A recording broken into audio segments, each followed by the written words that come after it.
ওকে, 2 দিন ধরে খাটাখাটির পর কিছু একটা হয়েছে সম্ভবত। এলডিআর দিয়ে ডার্ক সেন্সর বানাইছি, প্রজেক্ট ইউনিভার্সিটির একটা ইলেকট্রনিক্স 2 ল্যাবের প্রজেক্ট। এটা স্যার চাইছে আমাদের কাছে, এলডিআর দিছে এখানে একটা। আর আমরা যে এখানে আইসি ব্যবহার করছি এটা হচ্ছে 741 আইসি, অ্যাম্পলিফায়ার হিসাবে ইউজ করে, ওএমপি অপারেশনাল অ্যাম্পলিফায়ার আইসি। এখন যদি আমি এটার উপর ছায়া ফালাই এলডিআরের উপর, এটা অফ হয়ে যায়। মূলত এটা লাইট সেন্সিটিভ হয়েছে।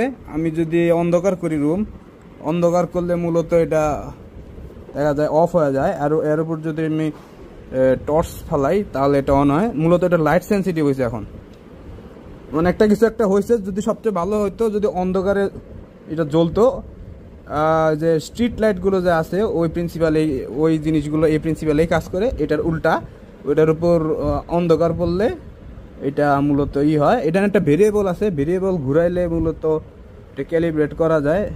আবার ভেরিয়েবলের উপর এটা নির্ভর করে মূলত। এই যে এখানে ভেরিয়েবলের উপর সম্ভবত এটা আলোর কত উঁচার থেকে কাজ করবে বা কত নিচের থেকে কাজ করবে, এটা সম্ভবত এখানে হয়। যাই হোক, এটা উল্টা কাজ, এটা কালকে সারাদিন টেস্ট করবো, তারপরে দেখা যাবে কি হয়।